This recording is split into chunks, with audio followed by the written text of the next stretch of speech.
KSN News at 10 begins now. Another chapter in the VA scandal we've been covering for months now. Whistleblowers claiming they've suffered punishment and harassment for speaking up about problems at the VA. Good evening, everyone. I'm Stephanie Bergman. Tonight, VA hospital whistleblowers are sounding off to a House committee in Washington, D.C.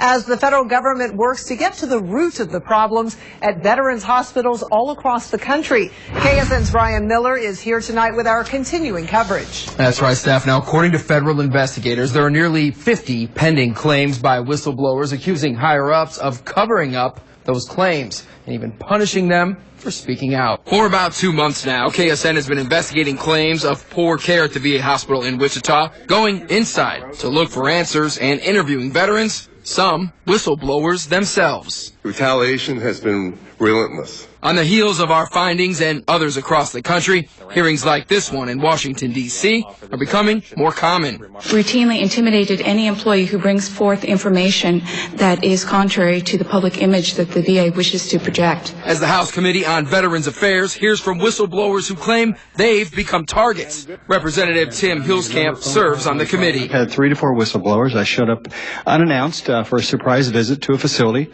Somehow was able to get in and started to uncover things. But what do I tell whistleblowers when they say, Congressman, this is what we've seen happen, but we're not going to tell you our name because we're afraid we're going to lose our job? What should I tell them? Well, at this point, you could give them my name and I'll report it since I've already got a target on my back. It doesn't matter. Veterans like Jim Lichleiter Jr. of Wichita, who spent 8 years in the Army and insists that care at the VA hospital in Wichita has been declining for decades. And protection for those speaking up for veterans is long overdue. It doesn't surprise me.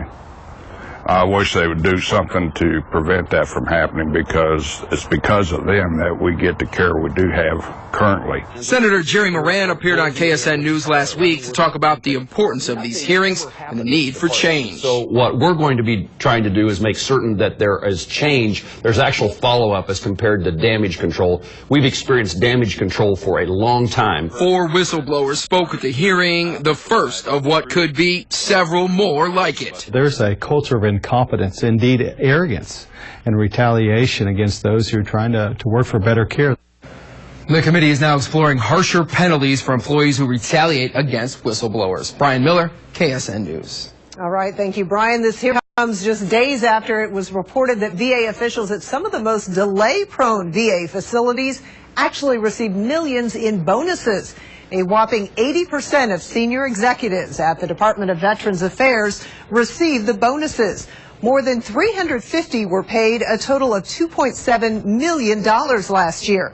But a VA personnel official told Congress that bonuses are necessary, that they help recruit and retain the top medical professionals in the industry.